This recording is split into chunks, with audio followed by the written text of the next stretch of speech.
Eh bien, bonjour à toutes et à tous et merci aux nombreux journalistes d'être présents pour cette conférence de presse. Nous allons être obligés de faire court puisque nous devons rendre la salle à 15 heures.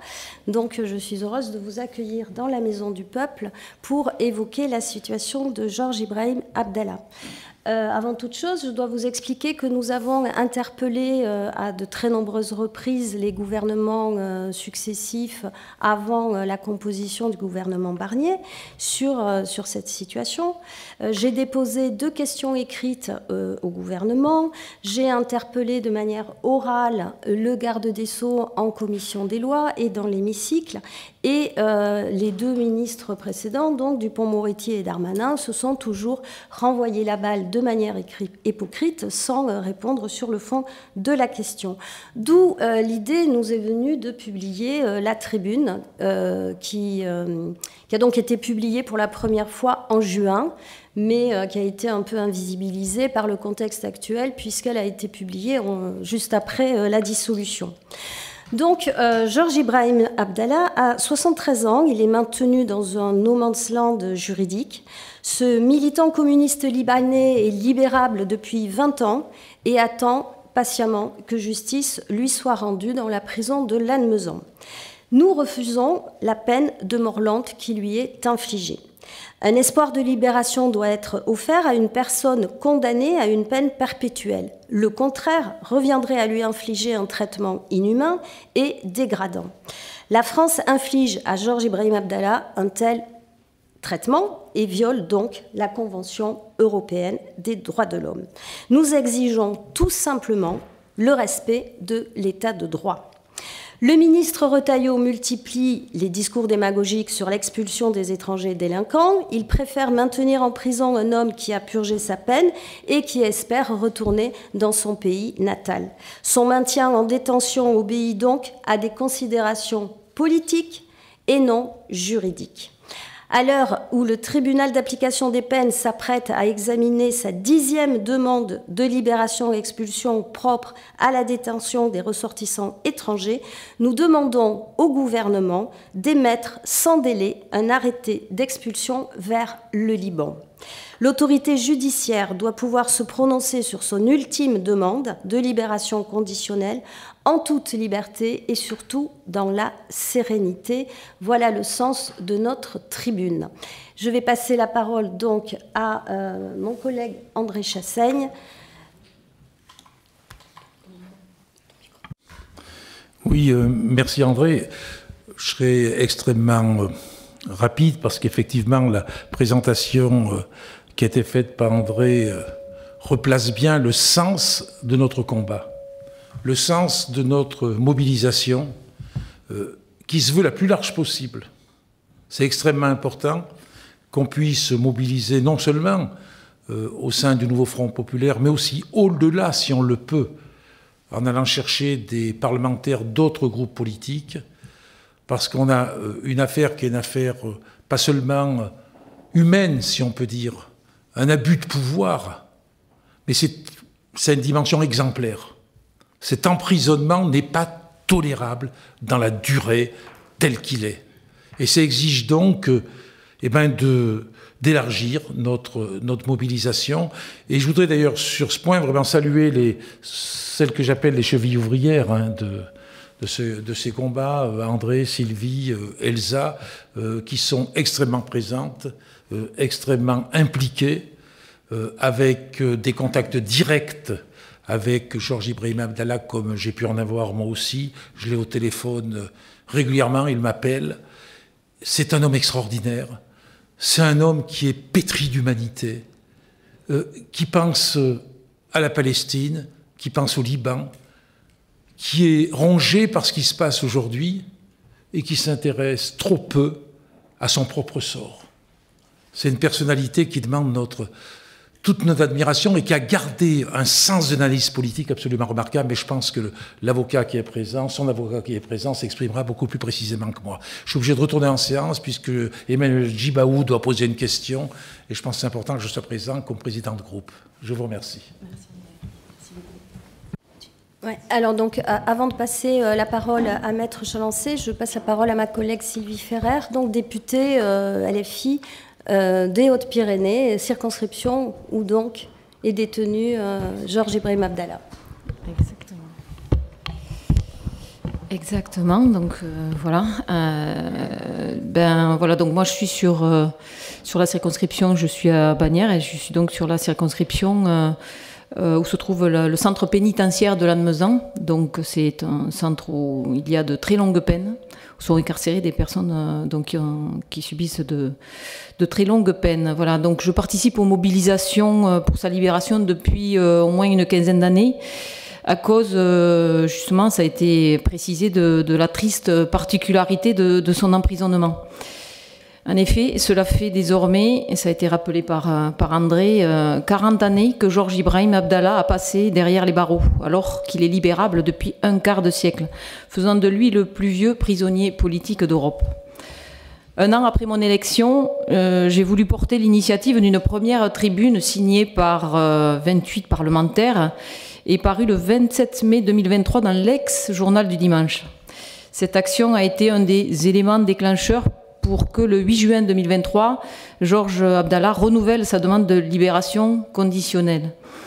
Je remercie ma collègue André Torigna qui, un an après, a été à l'initiative de cette deuxième tribune. Nous avons rassemblé donc presque une centaine de soutiens et cela nous permet d'entrevoir un espoir sérieux concernant la demande de libération conditionnelle, expulsion déposée il y a plus d'un an par Maître Chalancé. Je tiens aussi à rendre hommage aux membres du collectif de soutien pour la libération de Georges Abdallah des Hautes-Pyrénées qui travaillent depuis de très nombreuses années à faire connaître l'histoire de Georges avec une grande persévérance et toujours avec l'objectif que la justice lui soit rendue et qu'il soit libéré.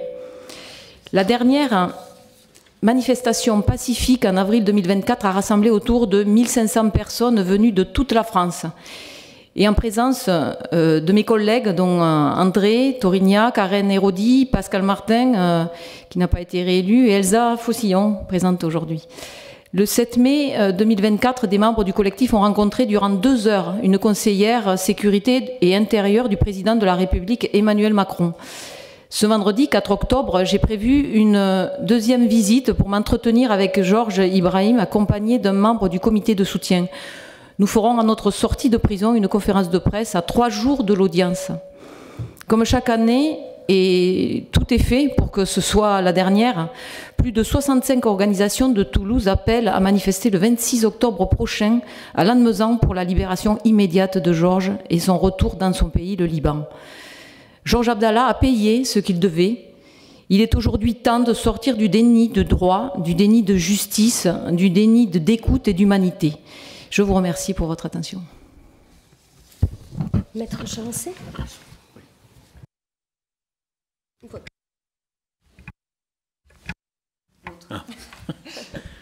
Oui,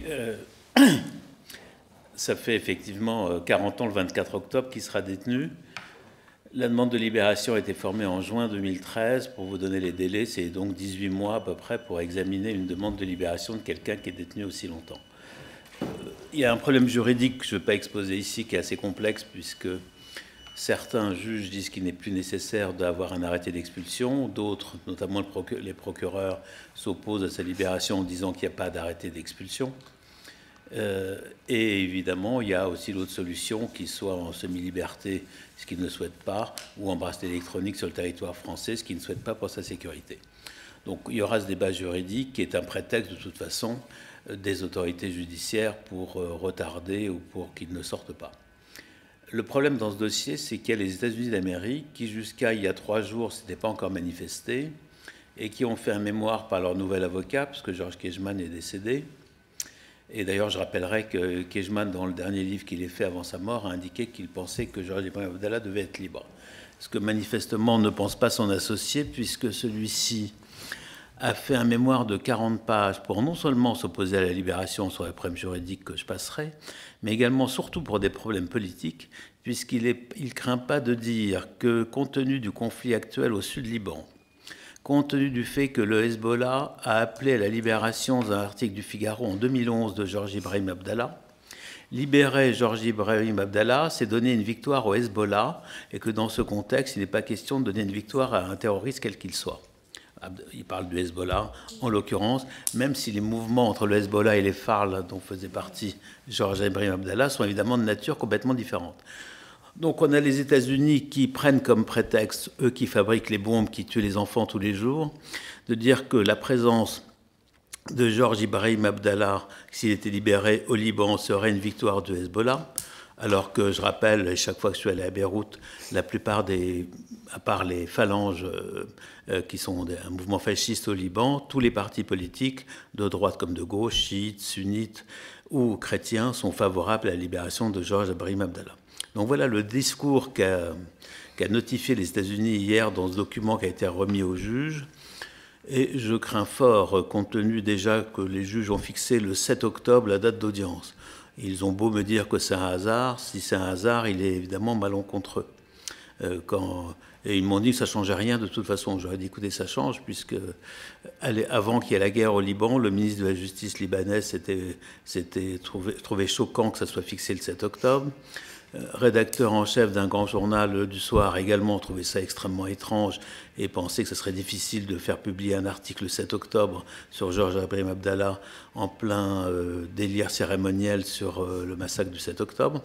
Donc on en est là. Donc le contexte que je pensais être favorable, parce qu'il a 73 ans, parce qu'on est à 40 ans, j'ai l'impression depuis quelques semaines, si vous voulez, qu'il change, non pas seulement le contexte politique, mais même le contexte judiciaire, avec, j'ai vu l'avis fin août du procureur de Tarbes qui indique qu'il n'est pas question qu'il sorte de prison, qu'il y a un risque de récidive. Récidive de quoi? Enfin, c'est-à-dire qu'au Liban, si vous voulez, s'il était au Liban, à part le risque de se faire assassiner par les Israéliens, il y a peu de risque qu'il fasse quoi que ce soit dans le contexte libanais, autre qu'une expression politique libre et tout à fait souveraine de sa part, compte tenu de l'idéologie qu'il a conservée. Mais ils vont même jusqu'à dire, mais il n'a pas suivi de traitement psychiatrique en prison, il n'a pas fait de formation professionnelle. Enfin, des choses totalement ridicules pour quelqu'un qui est en prison depuis 40 ans, qui a 73 ans, qui a une formation intellectuelle, qui a simplement des idées. Et évidemment, ce n'est pas psychiatrique d'être resté communiste depuis 1984 jusqu'en 2024. Mais c'est comme je dis aux juges. Comme je dis aux juges, on est à l'ère des psychiatres soviétiques dans ce cas-là. Oui. Puisque si vous estimez que c'est une pathologie d'être resté communiste, effectivement, dites-le, vous n'avez qu'à l'écrire. Mais comme vous n'avez pas le courage de l'écrire, on est là. Alors, ce que je dis aussi aujourd'hui, ce que je ne disais pas avant, c'est que non seulement c'est le plus vieux prisonnier politique d'Europe, ça j'en suis certain, mais c'est le plus vieux prisonnier au monde lié au conflit du Moyen-Orient. Puisque d'après les sources que j'ai, en Israël, le prisonnier palestinien le plus ancien est en prison depuis 38 ans et demi. Celui qui était en détention depuis 40 ans a été libéré l'année dernière. C'est-à-dire que même en Israël, où évidemment la répression, comme vous le savez, est extrêmement dure, il n'y a pas de prisonniers palestiniens qui ont effectué une peine plus longue que Georges Ibrahim Abdallah. Il y a des prisonniers politiques aux États-Unis qui sont en prison depuis plus de 40 ans, mais ils ne sont pas liés au conflit du Moyen-Orient. Donc, j'ai dit ça au juge l'autre jour qui m'a regardé avec des yeux ronds. Enfin, c'est simplement une réalité. Et de toute façon, comme vous le savez, enfin, vous ne le savez pas, quand on évoque le fait de résistance, puisque la défense, en tout cas, c'est ce que j'exprime, je dis qu'il a porté la résistance aux États-Unis et à Israël à l'extérieur de son pays dans le cadre des actions de 1982. Enfin, son mouvement. Pas lui en l'occurrence, puisque, je vous rappelle, il est poursuivi pour complicité et non pas pour assassinat. Il n'y a pas aucune preuve qu'il ait participé aux assassinats qui sont reprochés. Regarde, quand on invoque le mot résistance, ils vous disent terrorisme. Ils ne le disent pas par écrit, mais c'est exactement ce qu'ils pensent. Donc aujourd'hui, d'ailleurs, si on suit le raisonnement des Américains, libérer un terroriste arabe, quelle que soit son origine politique ou pas, c'est un terroriste arabe. Et d'ailleurs, les États-Unis, qui sont vraiment pire que le dernier des procureurs, nous disent que le contexte d'aujourd'hui n'est pas le même qu'en 2014. En 2014, il n'y avait pas eu les attentats massacres islamistes, enfin, ils oublient 1995. Et donc, le libérer aujourd'hui, dans ce contexte-là, serait donner une parole différente au mot terroriste et pourrait encourager la libération d'autres terroristes. Enfin, ça, c'est les États-Unis, partie civile. Alors, d'une part, je vais soulever l'irrecevabilité de la constitution d'un État, puisque il ne se présente pas seulement au nom des familles des victimes américaines, mais au nom du gouvernement des États-Unis d'Amérique. C'est exactement la dénomination juridique. À mon sens, c'est recevable. En tout cas, j'avais plaidé ça pour l'Italie dans les affaires d'extradition il y a 1 an et demi, et on avait estimé que la constitution de partie civile de l'Italie pour une demande d'extradition était recevable, qu'il pouvait simplement être observateur, mais pas partie civile. Donc on verra ce que feront les juges. Ce qui fait que je ne suis pas d'un optimisme, c'est toujours difficile. De toute façon, c'est la Cour d'appel de Paris qui tranchera dans le délai de 3 mois après la décision qui sera rendue, puisqu'il est bien certain que si on obtient satisfaction, le parquet fera appel, et que si l'on perd, évidemment, je ferai appel en son nom. Voilà ce qu'on peut dire en résumé sur la situation juridique et judiciaire aujourd'hui. Elsa ? Merci André. Pour nous, comme députés, cette conférence de presse, c'est aussi pour nous un moyen de dire et de faire savoir que nous n'oublions pas le sort de Georges Ibrahim Abdallah, qui est, vous l'avez dit, enfermé depuis près de 40 ans dans les prisons françaises. Et je dois le dire, heureusement que des militantes et des militants proches du combat pour l'autodétermination du peuple palestinien, des militants marxistes aussi, se sont souciés du sort de Georges il y a de nombreuses années. Et je les remercie pour leur mobilisation et pour le fait d'avoir transmis aussi à d'autres et à nous, députés, ce combat si important. Nous avons été plusieurs à avoir la chance de rendre visite à Georges. Et comme le disait tout à l'heure André Chassaigne, je crois que tous et toutes, on peut dire à quel point Georges, c'est un homme qui se tient debout et combien c'est impressionnant de la part de quelqu'un qui a passé près de 40 ans dans une cellule, dans une prison française. C'est un homme qui a une conscience et une analyse précise et aiguë de la situation politique, certes au Liban, mais aussi en France. Et je sais qu'il sait aussi que les conditions politiques actuelles dans lesquelles interviennent sa demande de libération peuvent le faire douter sur l'issue positive de la fin de sa vie au Liban, à laquelle il aspire évidemment très fortement. Et quand il parle, Georges, du Liban, évidemment, il aspire à un Liban en paix. Et il sait que ce n'est pas ceux qui aujourd'hui, au travers de massacres au Liban, se proclament les libérateurs du Liban, que ce n'est pas comme ça que le Liban retrouvera sa liberté et sa beauté. Je veux dire que, évidemment, donc, cette conférence de presse, pour ne pas oublier Georges, pour demander aussi eh bien, qu'il n'y ait pas d'entrave politique de la part des ministres à la libération de Georges Ibrahim Abdallah. Je veux dire pour celles et ceux qui douteraient de la qualification de prisonnier politique. Peut-être certains, dans les députés d'ailleurs, qui ont signé la tribune, doutent du fait que ce sont des raisons politiques qui ont amené à sa condamnation. En revanche, je crois qu'il est difficile aujourd'hui de ne pas voir à quel point son maintien en détention contient des raisons politiques. On peut citer au moins 2 exemples. Celle sous Manuel Valls, qui n'a pas signé l'arrêté d'expulsion empêchant aux magistrats de pouvoir prononcer la libération de Georges. Il y a le refus, mais il y a aussi la motivation faite par Manuel Valls, qui disait « je l'ai fait par conviction ». On peut penser aussi aux interventions des autorités américaines par la voix d'Hillary Clinton, révélées par Wikileaks. Et il y a comme ça, dans tout le parcours de demande de libération de Georges, des interventions politiques pour exiger son maintien et dans lequel on voit bien, encore là, vient se nicher la notion du 2 poids 2 mesures, particulièrement présente quand il s'agit d'intervenir sur des militants pro-palestiniens. Nous intervenons comme députés et comme militantes, parce que je crois que Georges ne souhaite pas ne pas être mentionné comme un militant.